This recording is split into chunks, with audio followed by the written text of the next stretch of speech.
A crucifixão de Cristo. O Filho de Deus foi entregue ao povo para ser crucificado. Com aclamações de triunfo levaram o amado Salvador. Estava fraco e desfalecia de cansaço, dor e perda de sangue pelos açoites e pancadas que recebera. Contudo, foi posta sobre ele a pesada cruz, sobre a qual logo deveria ser pregado. Jesus desmaiou sob o fardo.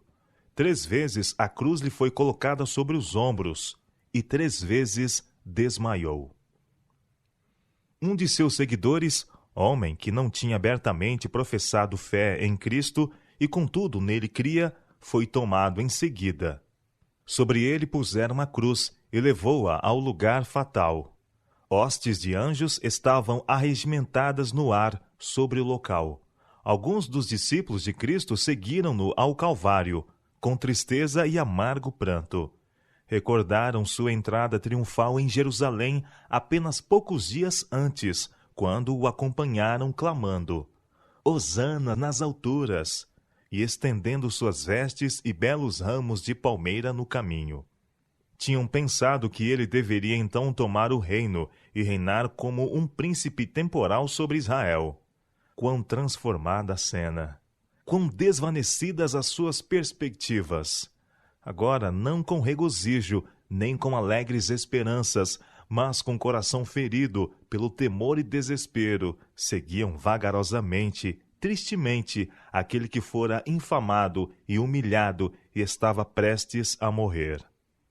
A mãe de Jesus ali se achava. Seu coração estava traspassado de angústia, tal como apenas uma afetuosa mãe poderia experimentar. Todavia, como os discípulos, ela ainda esperava que Cristo operasse algum poderoso milagre e se livrasse de seus assassinos. Não podia suportar o pensamento de que ele consentiria em ser crucificado. Mas fizeram-se os preparativos e Jesus foi posto sobre a cruz. O martelo e os cravos foram trazidos. O coração dos discípulos desfaleceu dentro deles. A mãe de Jesus estava prostrada em agonia quase insuportável. Antes que o Senhor fosse pregado na cruz, os discípulos a retiraram daquela cena, para que não ouvisse o ruído dos cravos ao serem forçados através dos ossos e músculos de suas tenras mãos e pés. Jesus não murmurou, mas gemeu em agonia. Seu rosto ficou pálido, e grandes gotas de suor estavam em sua fronte. Satanás exultou com o sofrimento que o Filho de Deus estava passando. Contudo, receava que seus esforços para subverter o plano da salvação tivessem sido em vão, que seu reino estivesse perdido e que ele devesse finalmente ser destruído. Depois que Jesus fora pregado na cruz, foi esta levantada e, com grande força, arremessada no lugar que tinha sido preparada para ela no chão, rasgando-lhe a carne e causando-lhe o mais intenso sofrimento. A fim de tornar a morte de Jesus tão ignominiosa quanto possível, 2 ladrões foram crucificados com ele, um de cada lado. Os ladrões foram tomados à força e, depois de muita resistência de sua parte, forçaram-lhes os braços para trás e os prenderam na cruz. Jesus, porém, mansamente se sujeitou. Não foi necessário ninguém forçar para trás os seus braços sobre a cruz. Ao passo que os ladrões estavam amaldiçoando seus algozes, o Salvador, em agonia, orava pelos seus inimigos. Pai, perdoa-lhes, porque não sabem o que fazem. São Lucas, capítulo 23, verso 34. Não foi meramente uma aflição física que Cristo suportava. Os pecados do mundo inteiro estavam sobre ele. Quando Jesus pendia da cruz, alguns que passavam o ultrajaram, agitando a cabeça, como se curvando a um rei, e disseram-lhe: Tu que destróis o santuário e em 3 dias o reedificas, salva-te a ti mesmo, se és filho de Deus, e desce da cruz. Satanás empregou as mesmas palavras a Cristo no deserto: Se és filho de Deus. Os principais dos sacerdotes, anciãos e escribas diziam zombeteiramente: Salvou os outros, a si mesmo não pode salvar-se. É rei de Israel? Desça da cruz e creremos nele. São Mateus capítulo 27, versos 40 e 42. Os anjos que pairavam sobre a cena da crucifixão de Cristo agitaram-se de indignação quando os príncipes escarneceram dele, dizendo: Salva-te a ti mesmo, se és filho de Deus. Desejaram ir ali para retirar Jesus e o livrar, mas não lhes foi permitido fazer isto. O objetivo de sua missão ainda não estava cumprido. Enquanto Jesus pendia na cruz durante aquelas longas horas de agonia, não se esqueceu de sua mãe. Ela voltara àquela terrível cena, pois não podia por mais tempo ficar longe de seu filho. A última lição de Jesus foi de compaixão e humanidade. Olhou para o rosto de sua mãe, ferido pela dor, e então para o amado discípulo João. Disse a sua mãe: Mulher, eis aí o teu filho. Disse então a João: Eis aí tua mãe. São João, capítulo 19, versos 26 e 27. E desde aquela hora, João a tomou em sua casa. Jesus teve sede em sua agonia, e lhe deram vinagre e fel a beber, mas quando provou, não o quis. Os anjos tinham presenciado a agonia de seu amado comandante, até que não mais pudessem contemplar, e cobriram o rosto para não ver aquele quadro. O sol recusou-se a olhar aquela terrível cena. Jesus clamou com uma grande voz, que lançou terror no coração de seus assassinos: Está consumado. São João, capítulo 19, verso 30. Então o véu do templo se rasgou de alto a baixo, a terra tremeu, as rochas se partiram. Grandes trevas estavam sobre a face da terra. A última esperança dos discípulos pareceu varrer-se ao morrer Jesus. Muitos de seus seguidores testemunharam a cena de seus sofrimentos e morte, e encheu-se-lhes o cálice de tristeza. Satanás não exultou então como tinha feito. Ele havia esperado derrocar o plano da salvação.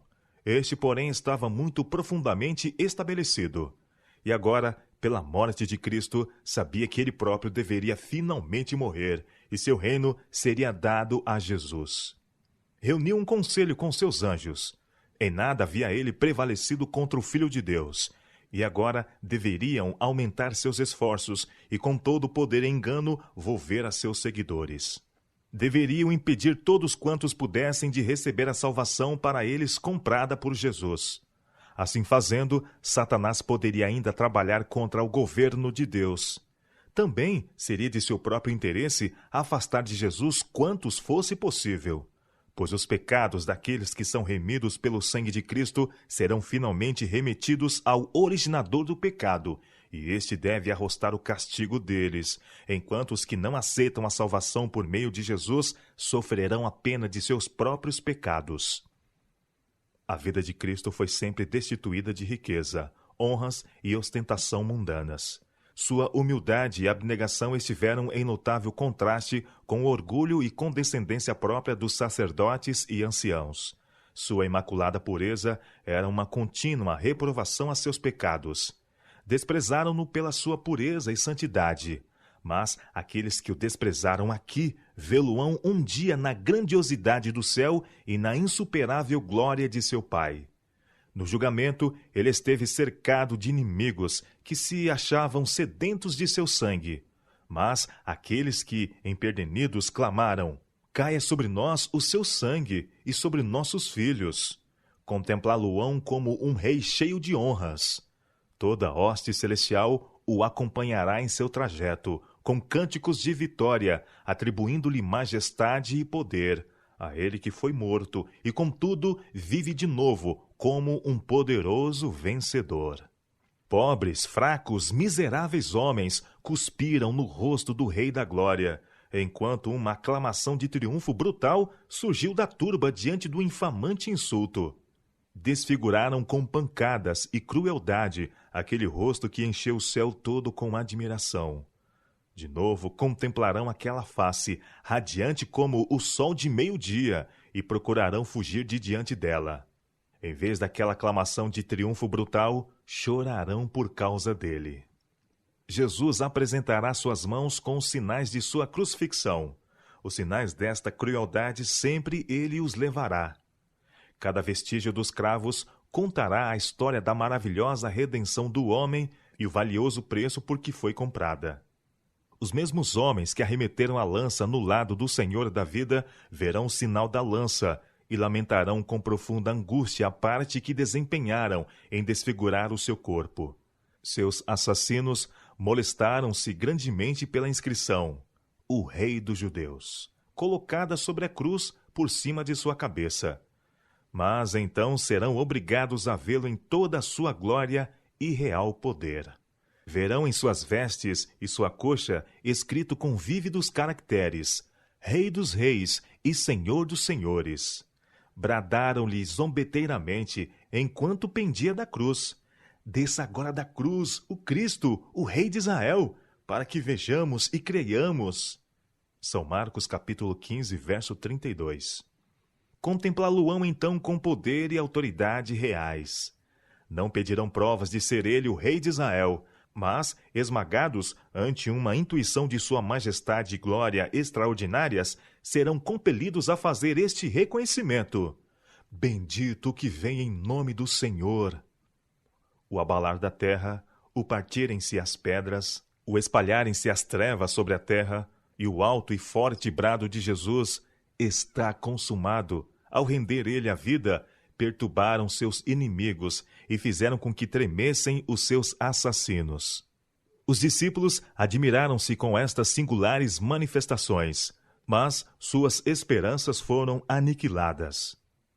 Estavam receosos de que os judeus procurassem destruí-los também.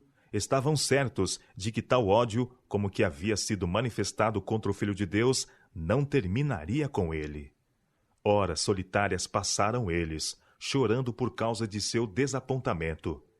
Tinham esperado que Jesus reinasse como príncipe temporal, mas suas esperanças morreram com ele. Em sua tristeza e decepção, ficaram pensando se ele não os havia enganado. Mesmo sua mãe ficou abalada na fé nele, como Messias. Apesar de os discípulos terem ficado desapontados em suas esperanças relativas a Jesus, ainda o amavam e desejavam dar a seu corpo uma sepultura digna, mas não sabiam como obtê-la. José de Arimateia, rico e influente senador dos judeus e verdadeiro discípulo de Jesus, foi em particular, mas com ousadia, a Pilatos e pediu-lhe o corpo do Salvador. Não ousou ir abertamente por causa do ódio dos judeus. Os discípulos receavam que fosse feito por parte deles um esforço para impedir que o corpo de Cristo tivesse lugar digno de repouso. Pilatos satisfez ao pedido, e os discípulos tiraram da cruz o corpo inerte, enquanto com profunda angústia lamentavam suas desfeitas esperanças. Cuidadosamente foi o corpo envolto em linho fino e posto no sepulcro novo de José. As mulheres, que tinham sido humildes seguidoras de Cristo enquanto ele vivia, não o quiseram deixar antes que o vissem posto no túmulo e uma pedra de grande peso colocada à entrada, para que não acontecesse que os inimigos procurassem obter seu corpo. Mas não necessitavam ter medo, pois vi que a hóstia angélica vigiava com indizível interesse o lugar de descanso de Jesus, esperando com ardor a ordem para desempenharem sua parte no libertar da prisão ao Rei da Glória. Os assassinos de Cristo receavam que ele ainda pudesse vir à vida e escapar-lhes. Pediram, portanto, a Pilatos sentinelas para guardar o sepulcro até o terceiro dia. Isto foi concedido, e a pedra e a porta foram seladas para que não acontecesse que os discípulos o roubassem e dissessem que ele tinha ressuscitado dos mortos.